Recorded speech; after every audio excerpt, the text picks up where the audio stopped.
Meu nome é Ryan White, e eu gostaria de compartilhar com você a história da minha luta contra a discriminação em minha jornada para aumentar a conscientização sobre o HIV e sobre a síndrome da imunodeficiência adquirida. Minha vida foi marcada por desafios, mas também por coragem e esperança.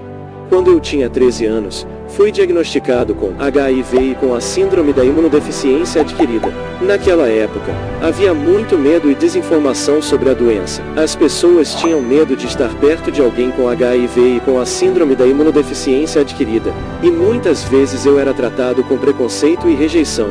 As pessoas me olhavam com medo nos olhos, como se eu fosse uma ameaça. Aos poucos, percebi que não poderia deixar que o estigma e a discriminação me definissem. Eu sabia que era importante educar as pessoas e aumentar a conscientização sobre o HIV e com a síndrome da imunodeficiência adquirida. Com o apoio da minha mãe e de pessoas incríveis ao meu redor, decidi compartilhar minha história e lutar pelos direitos dos portadores da doença. Minha batalha começou quando fui impedido de frequentar a escola devido à minha condição. A comunidade e os pais de outros estudantes temiam que eu representasse um risco para a saúde deles. Isso foi extremamente doloroso, mas decidi transformar aquela situação negativa em uma oportunidade para criar mudanças. Junto com minha família, enfrentamos o sistema educacional e lutamos pelos meus direitos de frequentar a escola. Essa batalha foi longa e difícil, mas, no final, consegui voltar à escola e continuei meus estudos com a ajuda de professores e amigos que entenderam a importância da igualdade e da inclusão. Aos poucos,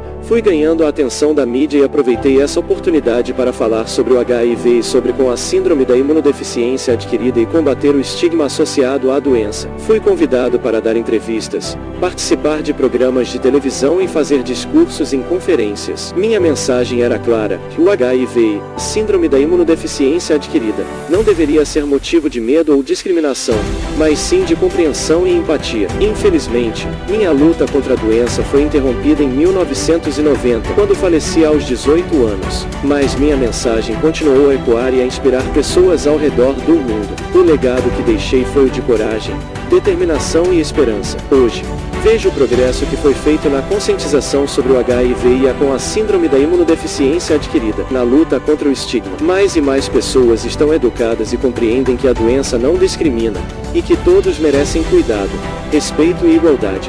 Se eu pudesse transmitir uma mensagem a todas as pessoas, seria esta: não permita que o medo e a ignorância te guiem. Abrace a compaixão, a empatia e a vontade de fazer a diferença. Lute pelos direitos dos outros, independentemente de suas condições de saúde, raça, gênero ou orientação sexual. Minha história é um testemunho do poder de um indivíduo para criar mudanças significativas. Mesmo que eu não esteja mais aqui fisicamente, minha voz continua a ecoar e a inspirar outros a levantarem-se contra a discriminação e a lutar pelos direitos de todos. Obrigado por ouvir minha história. Que ela seja um lembrete de que cada um de nós tem o poder de fazer a diferença e criar um mundo mais justo e compassivo para todos.